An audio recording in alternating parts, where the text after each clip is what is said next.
to my videos. I'm very excited to be able to talk today about some classroom management ideas that I want to use this year for my classroom. Some of these ideas I actually used last year in my classroom, and then a lot of these are going to be new ideas that I want to use. My biggest takeaway this year is really just being more organized. Last year was my first year teaching, so this would be my second year in the classroom, and I feel like I've learned a lot, I've grown a lot, and I still have a lot of areas to learn and grow from. But I'm really excited about some of the new ideas that I was able to find. A lot of this stuff is from like Pinterest or just like teacher vlogs that I've discovered with really great ideas. Some of these templates I've gotten from teacher blogs, and then some of these templates I actually made myself right on Canva. So I'm really excited to be able to show you guys. If you're interested in different content and videos like this, make sure that you like and subscribe so that way you're able to know when I come up with new videos. Okay, so one of the first things that I actually found these yesterday at Target.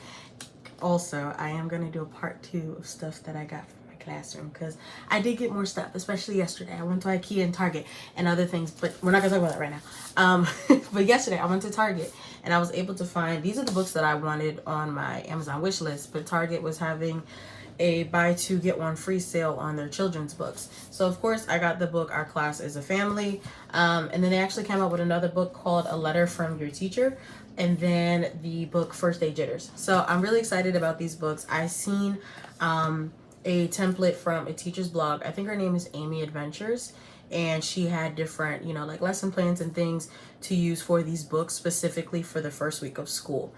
So I do want to be able to read these books. I really am excited about this book because I really do want to stamp more on our classroom being a family. I feel like I didn't really stamp on that a lot or really much at all with my classroom last year. I was really just trying to survive and keep afloat. So I think that it'll be bringing more of that family style into the classroom.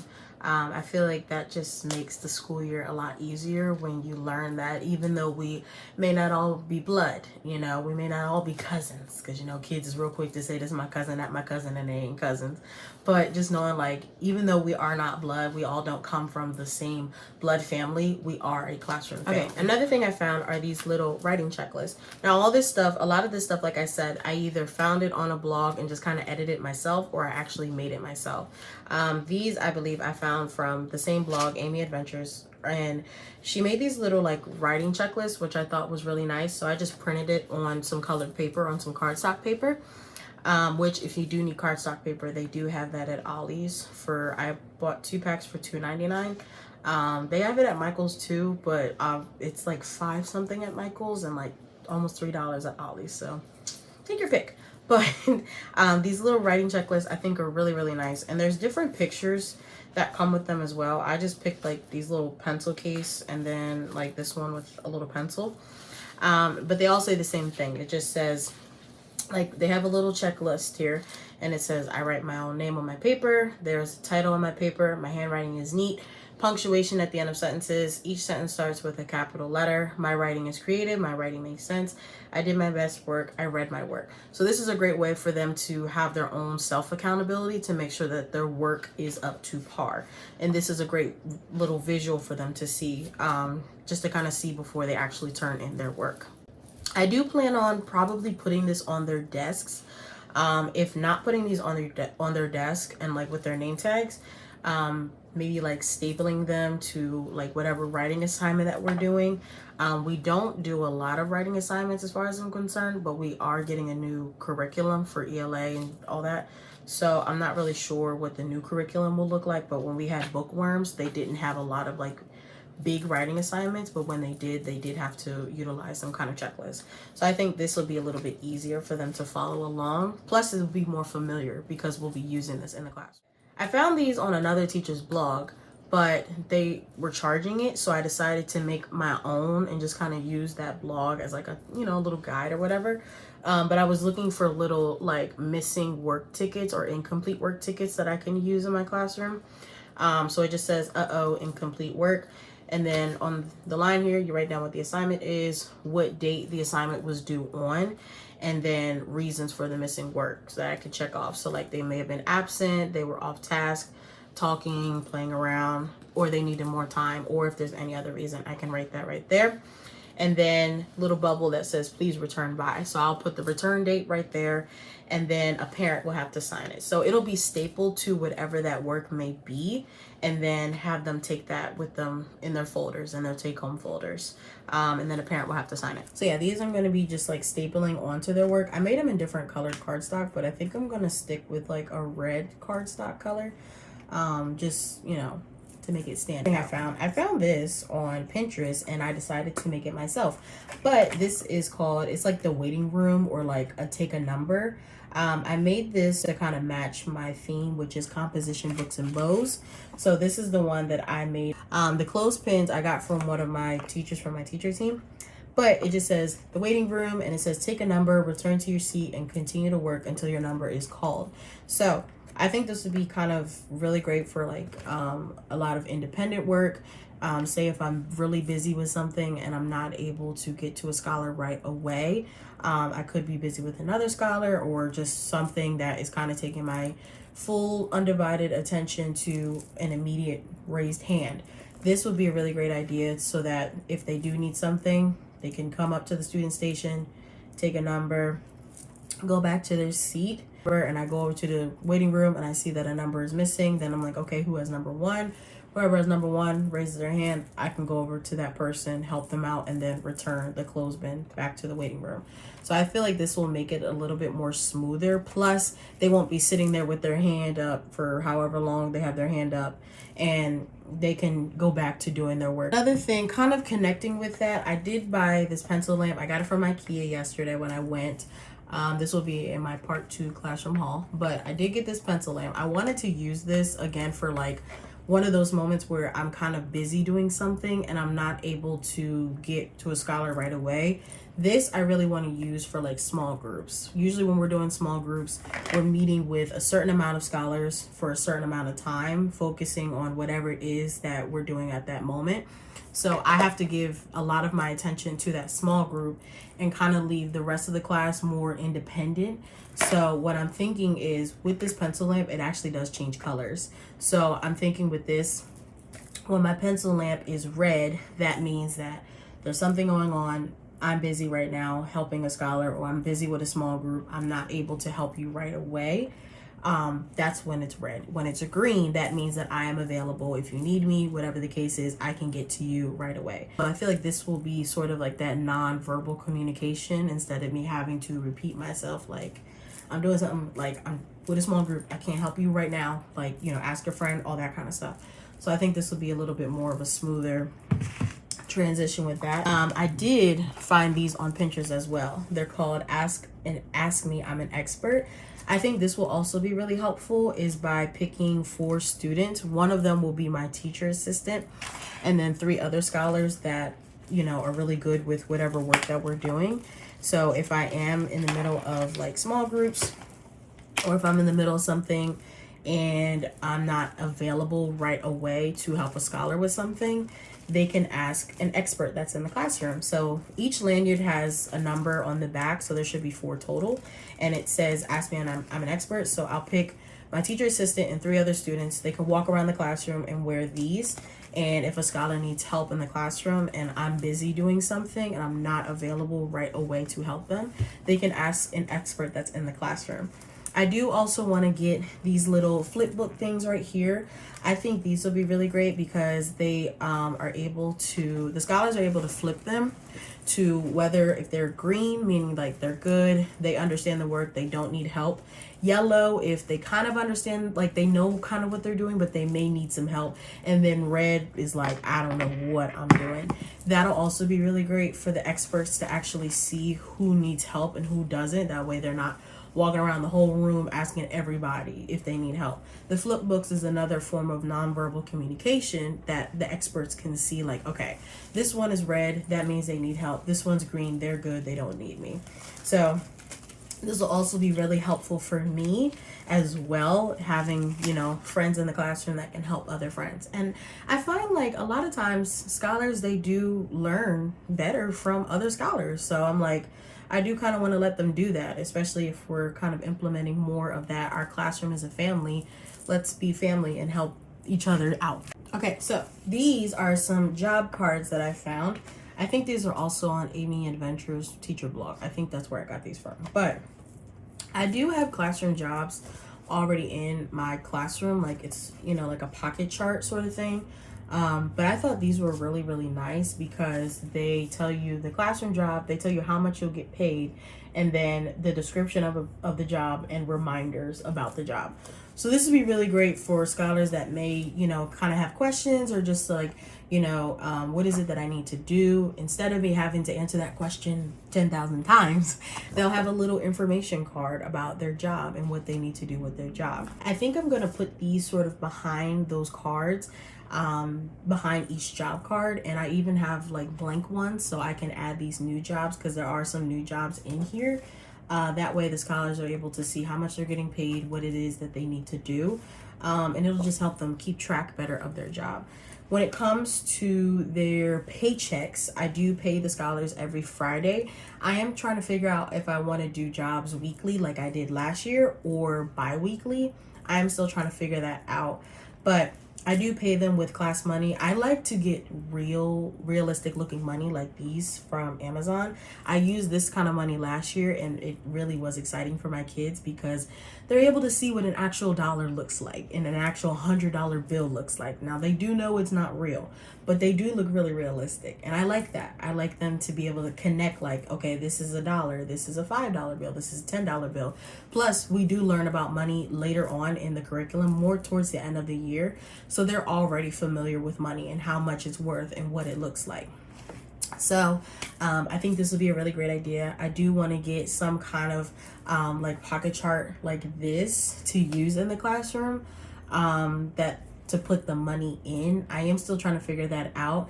I did have them make their wallets on the first day of school where I just bought some like envelopes from the Dollar Tree and they were able to put their name on them and decorate them however they wanted, and that would be their wallet for their money. So I'm not sure if I'm gonna put like the little, I had them put the wallets in their desk last year, but it was too much. You know, kids would be losing them, you know, kids would be stealing money sometimes. It was a big thing. So I kind of want to use like that pocket chart that I just showed you, or just something where their money and their wallets are not in their desk and they're able to keep their money in their wallet. And because I would have kids just throw the money in their desk, and there were kids with some messy desks. So they were like losing money because their desks were all a mess. So I think I might do something like that, and it'll also keep it more organized. They'll know where their wallets are, they'll know where their money is, and keep things on track. I've seen this idea a lot lately. They do sell these on Amazon, but I'm like, I could make these myself. So I made my own little like classroom magnets. I just made the pictures, made these on Canva. I just have the pictures here and then like the sign right here. So I printed them out on cardstock paper, and then I'm going to laminate them. My laminator's in the classroom, so I can't laminate them until I get back to class. But I'm going to laminate them and then get some stick-on magnets from Amazon and then use these as my little magnets, my school supply magnets. This will be really great for scholars to know what kind of materials that they need for whatever activity that we're doing. And instead of me having to answer that question 5,000 times, they can just look on the whiteboard and see, okay, we need crayons, we need a pencil, we need markers, we're going to be working with our Chromebooks, so we need our Chromebook, we need headphones, all that kind of stuff. I do also want to figure out some sort of management for headphones because I did have a lot of scholars break headphones last year, just very careless. And I do really want to focus a lot also on being more careful with our stuff and being more responsible and, you know, kind to our things and not just tearing up our stuff. You know what I mean? Being more responsible in that aspect.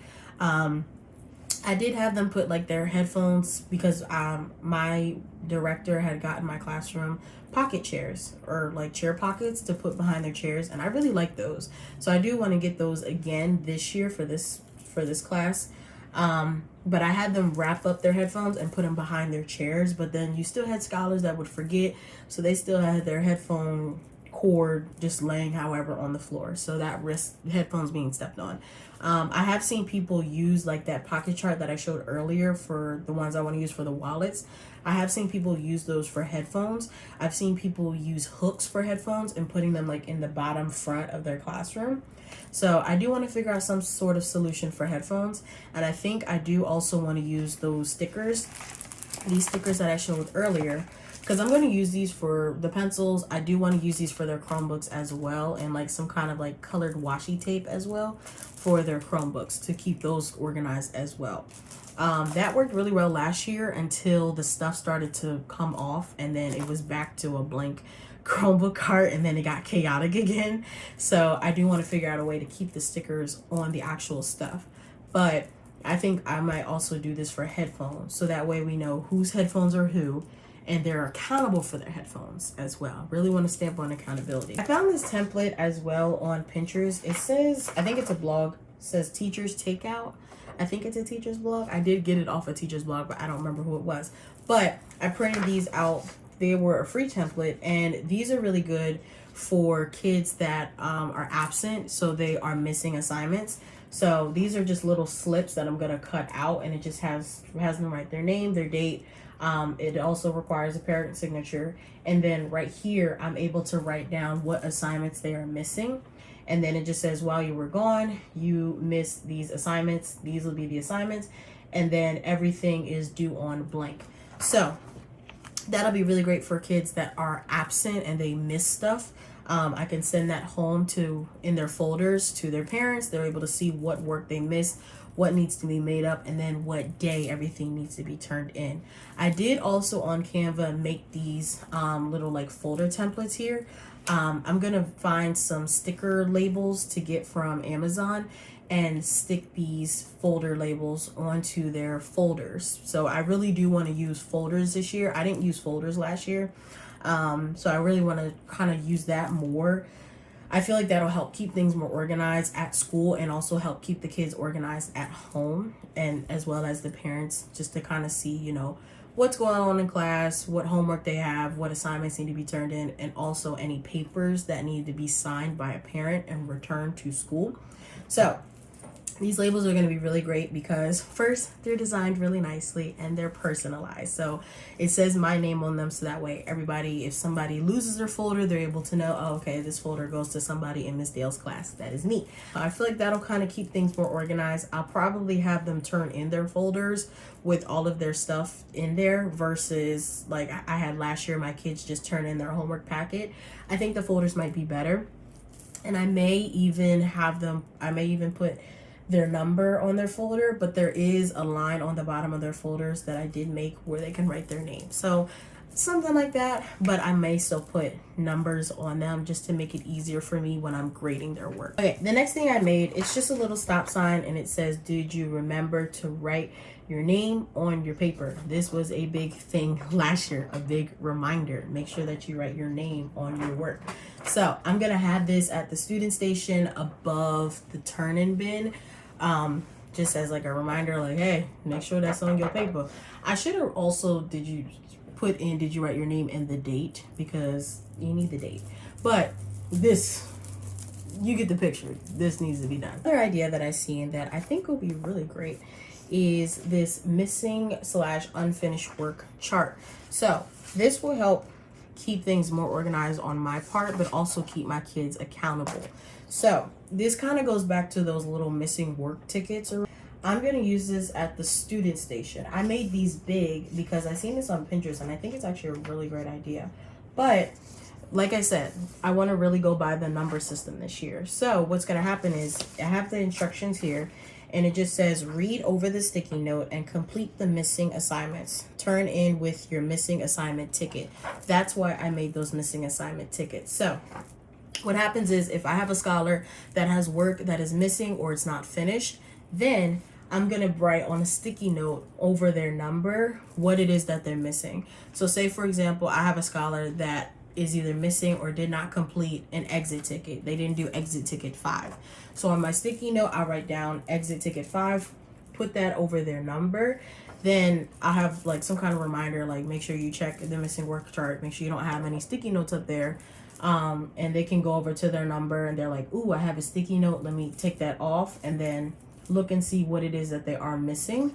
I'll of course have some sort of filing system of like the work that we worked on that week. That way the kids will have easy access to what it is that they may need to finish, complete, if something went missing. And then they have to turn it in with that missing work ticket. If it's like towards the, like end of the day and we're not really doing much, or if we're kind of having like more of a free period and they have extra time to get the work done, then that's fine. They don't need to do the ticket. But if it is a situation where it's like you don't have enough time, we're about to get ready to go, or you won't have time today, then missing work ticket would have to be used. So I did this one, I made accidentally, but I think I'm just going to use this as like a reference guide for them, like at the student station. Just like a reference guide, like make sure you check the missing work chart sort of thing, something like that. But I think that'll be a really great idea, just to keep things more organized, keep me organized, and to kind of get more of a visual of who it is that's missing work, who it is that finished all their work.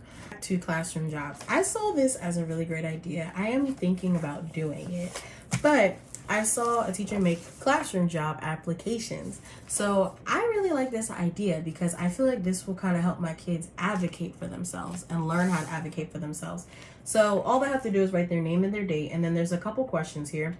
It just says, if you could choose one classroom job to work, what would it be? So the kids will actually have an option to choose what job they actually are interested in. Then they'll write down why I should hire you for this job. So they're advocating for themselves. Okay, you want to be teacher assistant. Why should I hire you as my teacher assistant? What will you do on the job? So if you were going to be teacher assistant, what is it that you have to do on that job? Now, obviously they're second graders, so I don't expect them to be like big, intense answers. I'm actually kind of curious to see what those answers are going to be. And then on the bottom, it says, why do you want this job? So they're explaining to me, why is it that you want to work this job? Why do you want to be my teacher assistant? And just kind of giving me that sort of information. And that can also help me as well, just to kind of see my kids' strengths and their weaknesses, especially towards the early beginning of the year. And then on the back here, they have to sign their name on the back, and it says, sign your name on the line below if you agree with this sentence. And then this is kind of like a contract, and it says, if given this job, I promise to do my best at working my assigned job in the classroom. And then they'll sign their name right here and then turn them in. And I'm gonna read them over, see who wants what job, and then just kind of go from there. I'm actually excited about that, just to see like what they are gonna say and how they're gonna advocate for themselves to have a job. And it also teaches them a real life skill. Like if you want to get a job out here in these streets, you got to fill out a job application. So it does also kind of tie into like real life scenarios. Like when you get a job, you got to apply for it, So I think that'll be a really cool idea. And then if they've been hired for a job, I have here, you have been hired, and it'll say congratulations, whatever their name is. And it says, thank you for completing your job application. I enjoyed reading what you had shared about yourself, and I feel confident that you are going to do your best. Our classroom is going to be even better because of you. And it says you have been hired as the classroom, and then whatever job that I hire them as, I'll put that down here. And then these are just like the reminders, requirements. Make sure they read their job card so they know their job responsibilities. The better job that they do equals the better chances of getting a raise in your paycheck. And I did that last year, and my kids really like that. So if I feel like a scholar did a really great job on being line leader, then they can get a raise, meaning they can get a little more classroom money. And my kids really, really enjoyed that. So that's also another little reminder. And then another reminder, failing to do your job correctly or showing great behavior throughout the week can result in you losing your job and not getting paid. So you got to give that little reminder. Make sure you're doing what you got to do. If you're doing a great job, you might even get a little more money. If you didn't do the best job, you might get fined. I seen this idea on Pinterest, and I thought it's a really good idea. And it just says, where are you going? And on the bottom, it says, place the correct colored cone on your desk before you leave the classroom. So it looks like this. I'm going to get these cones here from Amazon, and they, like if a scholar has to leave the room, they'll have to put a certain colored cone on their desk, letting me know where they're at. Because sometimes you're doing 50 million things, and then somebody may ask you, hey, do you know where so-and-so is? And you're like, you're drawing a blank. And you're like, oh, crap. Where did I just send them to? I had a kid last year who was a spec ed kid, and his spec ed teacher would come down, and like majority of the time he was in the room, but like when he wasn't, I'd be like, oh crap, where did I just send him? I'm like, oh, he's in the bathroom or he went to the water fountain, like something like that. So this will help me, but also help my scholars as well, like to know where somebody is. So there'll be like a sign. I'm gonna probably have this at the student station, but there's gonna be a sign that tells them, you know, what color goes with what cone. So if like I have a scholar that's at the counselor's office, they have to put a yellow cone on their desk. If a scholar goes to the nurse, they gotta put a red cone on their desk. If a scholar's gone to the water fountain, blue cone. Bathroom, green cone. Office, and orange cone. With bathroom and water, I had my kids kind of like on a time limit. So with my classroom is directly across from the bathroom. Like, this is my classroom. The bathroom's literally right here. So as far as bathroom goes, my kids, I give them 5 minutes to go to the bathroom. It shouldn't take them that long because they're literally right there. Like, I can see the bathroom from my door. So I give them 5 minutes to go to the bathroom. Water fountain is like right around the corner, like right down the hall. So I give them 3 minutes for the water fountain, 5 minutes for the bathroom. If they have to do both, I give them 7 minutes because I feel like that should be more than enough time. I feel like that really helped my kids because it also kept them accountable, because they would even ask me before they left. They were like, Miss Dale, did my time start? I'm like, yep, because they know the minute they get to the door, your time is gonna start. So my kids were like, Miss Dale, did my time start? I'm like, all right, Miss Dale, my time start. I'm like, all right, I got you. You got 5 minutes. And they're like, all right, I'm going. So this, I think, will really help me just to kind of know who is where, like at a glance, you know, versus having to sit there and think like, oh crap, where did I just send my kid? Like, where did I just send them to? So this will help me a lot. Another thing too, I found these folders. I talked about this in my classroom haul as well, but I got these folders from Target for 50 cents. They do have more colors there, but I did not get any more colors. I was like, nope, I have enough folders. So these, I got them from Target, and they're just, you know, the typical rainbow colors. But I'm going to be doing we're going to be doing like stations and centers. I didn't do a lot of that last year, mainly because I did not know how to do that. So I found a template here on Canva that I think will work really, really great. It's already set up. It's already made. I'm not sure who the creator was of the actual template. I apologize. But whoever did it did an amazing job. And it's organized perfectly. It lets me know, and it lets the kids know who's in what group based off of their shape. So if they're, you know, square, circle, star, whatever the case is. And then it gives them information about what they're doing at each station. And then there's an actual rotation schedule. So these folders I'm going to be using for the stations folders. So I already printed out the covers for the folders, and it's just it'll just, you know, go like that. So I already have those printed out and cut out for each folder. They're gonna go on the front of the folders as like just labels, so we know what folder goes at what station. And then each folder is just gonna have all of the information and things that they need for their station and what they have to do. So I feel like that'll just, you know, keep things more organized. It's easy for them to find, so that way they know like what needs to be done at each station, and then I don't have to repeat it 20,000 times. I am also gonna have like the information sort of like up on the board, because it does give a little summary under each group rotation. It gives you a little summary about what they need to do at each station, but the information will also be provided on there as well. Some other things that we do, like just school-wide, one of the things we do is hand signals. So obviously if they need to raise their hand, they go like this. If they need to use the bathroom, they're like this. If it's water, they go this. Tissue, they're like this. So hand signals I'm definitely going to use in the classroom. I do want to put some kind of like reminder up, just like, especially for new kids that may not remember all of the signals, to use the hand signals for different things. Hand signals makes it a lot easier, so that way they're not raising their hand, and you're just thinking they're about to answer your question, and they're like, no, I need to go to the bathroom. It's like, why didn't you put up the signal? So hand signals keeps it a little more organized. It's a great form of nonverbal communication in the classroom. Another thing we did last year is called ready position. So ready position is just when they're like this at their desk, and ready position lets me know that we use ready position when we're transitioning in and out of the classroom. So they know ready position means that you're ready to either get lined up for special or lunch, and I can call you to go get lined up, or ready position means that you're ready to learn, you're focused, and we can move on with the lesson. So I really do like that, and it's easy for them to do it. They just know, like, sitting down, like, all right, like, it shows that I'm ready to learn. I'm ready to do what I need to do. Another thing too is voice levels. I did do voice levels last year. I feel like for the most part, it was a great way to kind of help the kids understand where their voice should be at. Last year, my kids needed a lot of reminders about their voice level.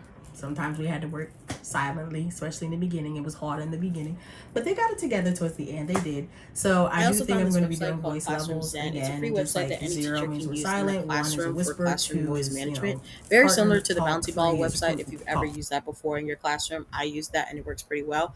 But very similar functions. It does allow you to change how sensitive you want it to be towards the kids' volume in the classroom. And then the little monster will tell them to be shh or to quiet down when they're getting too loud. Really great visual for the kids to see when they are too loud, and it keeps them accountable. I also love that they have brain breaks as well as little breathing exercises that the kids can use. I probably use this more in the mornings, like during our little morning meetings before we start today, just to kind of get them that fresh start for the morning. Sometimes kids have rough nights, and that might help them in the morning to start their day. But yeah, there's all kind of activities that you can use. It even connects with a website called Lumio, which has a lot of great little lesson plans that you can use in the classroom. Just different activities that you can do that goes beyond classroom management. And I'm really excited about using this in my classroom myself, just to see, how I can use this tool for my kids. Doorbell. I did have a doorbell last year, but I don't feel like it really worked for my specific group last year. Um, I don't know. It didn't work that well with them, so I kind of stopped with the doorbell. But I do want to bring it back again and try it again with the new group that I'm going to be with, because it just makes it easier versus having to, raise the voice or having to, I don't know. It just makes it easier to kind of just cut everything off and intervene, especially when you want to transition or if you want to give instructions for whatever it is that we're about to do next. I've also seen on like Pinterest the like fast finisher system. So it's like catch up means catch up, like the work they need to catch up on. Mustard is must do, so that's the work that they have to do first. Mayo is may do, so things that they may do when they're done their work. And then the pickle is pick one thing that you want to do after you're done everything. I think I do want to do that. I think that's just kind of like I don't know, it just adds a little more silliness, but it's a really great visual for the kids to know what they need to do and then what they can do after, versus kids coming up to me 20,000 times saying, Miss Dia, what do I do next? I'm done. What do I do next? I'm done. What do I do next? And I'm like, okay. I did have like unfinished what do I do next charts, and they worked for the most part, but then some of the kids were putting them in their desks. They were for groups, like they went in their group bins, but I don't know, somehow kids thought I'm gonna put it in my desk and keep it for myself. So I only found 2 of them. I don't know where the other ones went. So they were templates that I did.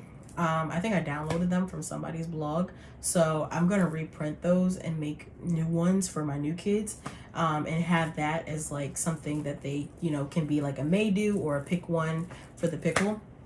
But I feel like those charts worked really, really well. Just, don't have your kids put them in their desk. Some incentives that I had. So last year, obviously the classroom store was a really big hit. My kids loved being able to buy their stuff, like pencils, erasers, sharpeners, notebooks. Like I had a lot of stuff in there. Like in my classroom, when I was cleaning out my classroom, like there was a whole bunch of extra notebooks and composition books and folders. So I had that stuff in the classroom store, and like if my kids wanted to buy one, they could buy one from the classroom store. So they really liked that. So I'm definitely going to be doing the classroom store again. Scratch offs.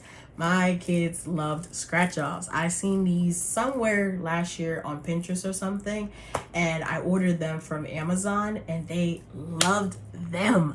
They love scratch offs. So I'm definitely going to be doing scratch offs again this year. But it's really cool. You can make your own scratch off and write down whatever incentive that it is.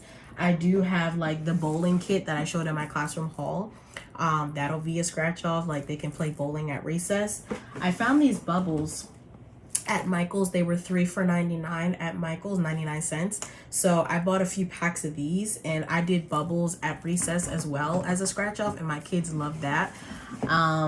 They can pick like the Go Noodle or like the Brain Break. They can win $5 for the classroom store, like they can win 5 classroom dollars. The claw machine, they can win a chance at the claw machine. I did a claw machine last year. My kids really love that. I did the claw machine monthly where the kids could buy tickets from the classroom store as a raffle. So then by the end of the month, I picked 3 students that can, do the claw machine, and they love that. So I'm definitely going to be doing the claw machine as well as the raffle tickets.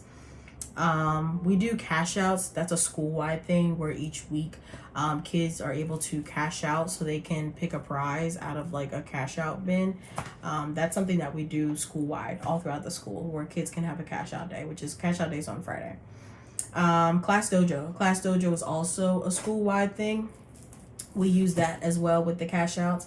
Class Dojo is great for, just kind of giving that quick, like, positive reinforcement. Kids are like in ready position, they're lined up, homework was turned in, they're, sitting quietly, they're participating, all that kind of stuff. And they love to see who's got the most points. I do really want to kind of push Class Dojo more this year. I don't feel like I pushed it enough last year because I love incentives and I love being able to, give my kids prizes and all that kind of stuff. So I do want to push Class Dojo more this year in my classroom. The thing I've seen are like those little like voice recording buttons. So I'm thinking about getting these from Amazon as well and using those for my small groups. So like say if you're gonna have kids, some of them can't always read yet, especially in the beginning of the school year. They're not always the strongest reader yet. So this will be a really great idea for them that maybe can't read too well the instructions. They can listen to the instructions, and then I don't have to repeat the instructions 20,000 times because they'll be getting the instructions from me through the recording. Okay, the last thing I want to pinpoint, this is a new idea that I think will be pretty great, but I had seen teachers do like flashlight reading. So I'm thinking about getting like a pack of flashlights like these from Amazon. Last year, when it came to like coming in from recess, a lot of times coming in from recess can be very hectic because there's a lot of just like overstimulation. You have recess drama, people gotta go to the bathroom, it can be just really heightened. So a lot of times I would have my kids come in from recess and just kind of put their heads down and just kind of chill, relax. They could color, they could, put their head down. Sometimes I had kids take a nap. It was for 10 minutes.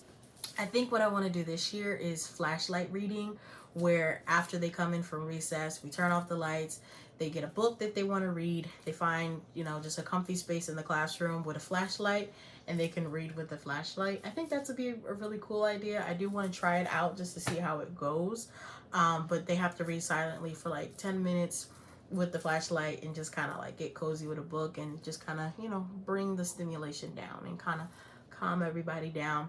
And then also do bathroom and water rotations as well, like that. So another thing that I've made for the classroom are these little login cards.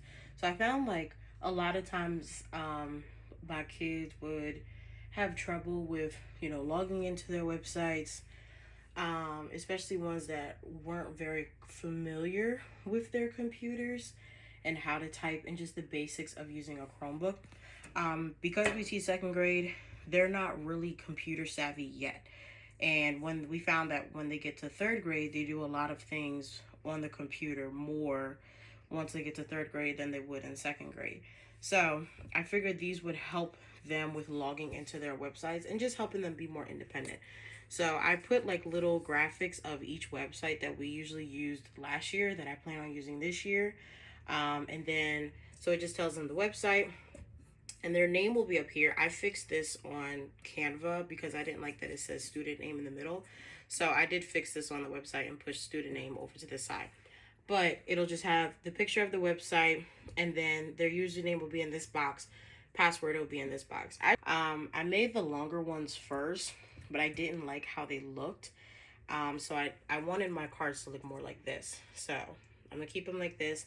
And then once we get closer to the year and I receive all of their usernames and passwords for their websites, I'm going to type them in, print them out, and then stick them onto their desk. So these are a really great idea. I got these from an idea from Pinterest. So I plan on using these for the school year. Another idea that I found on Pinterest is this small group schedule. So there's a front and then there is a back. I worked very hard to align this schedule with my station rotation slides that I showed you earlier from my centers. So it just tells me this is a really good guide for me, and I love that it is, you know, colorful because I'm a visual person. This will help me visually. So I have all the days of the week, and then each day shows me what groups we're going to be going next. So this will help me when we're in centers to know what group is going to be coming to me at my station. So I have their group names, which we're going by shapes, and then the group numbers. So like the pentagons are group 1, circles are group 5. So it's all organized based off of the week. So it lets me know who I'm going to be meeting with next. And it also helps me to actually meet with every single group, if not in the morning, because we would usually do like small group in the morning and then one RTI group in the afternoon. So say if I don't get to meet with my 5th group for that day, I can meet them in the afternoon. So this is going to be the schedule for the groups. And then for Friday, I have 2 schedules, either with, you know, the usual just people are on the schedule, like the groups are going to be on the schedule, or I saw this idea and I kind of like this better, with Fridays just kind of being like a catch-up day. So doing progress monitoring, any extra practices that need to be done with the group, and then also makeups. This will also be great for when I'm doing testing and having to do individual testing with each person in each group. This will keep me very organized with that, so that way I can get all that data in a timely manner. And then on the back, I have all the groups lined up here, and then putting the student's name of who's in what group. And then the focus box here, this has pretty much all the like reading levels that we work with. And then I'll circle what group is focused on what reading level. So most likely group 1, it depends on, you know, where our kids will be at once we test them. But group 1 will either be CVC or blends and diagraphs, one or the other. Group 2 will probably be like our controlled, so on and so forth. So I'll have that circled or highlighted. That way it just keeps me organized. That way I'm aware of what group is focusing on what reading level. So I think that's pretty much everything that I have thought about so far, or just things that I have found so far. I hope you're able to take some of these ideas for your own classroom. If you do have any other like suggestions, tips, all that kind of stuff for just your classroom management and what has worked for you and your kids over the years, please let me know, because I'm still a new baby. I'm still learning this thing. So any sort of advice, tips, tricks that you can give me is always welcome. Thank you so much for watching. I hope you enjoyed it, and I hope to see you in the next video. Bye.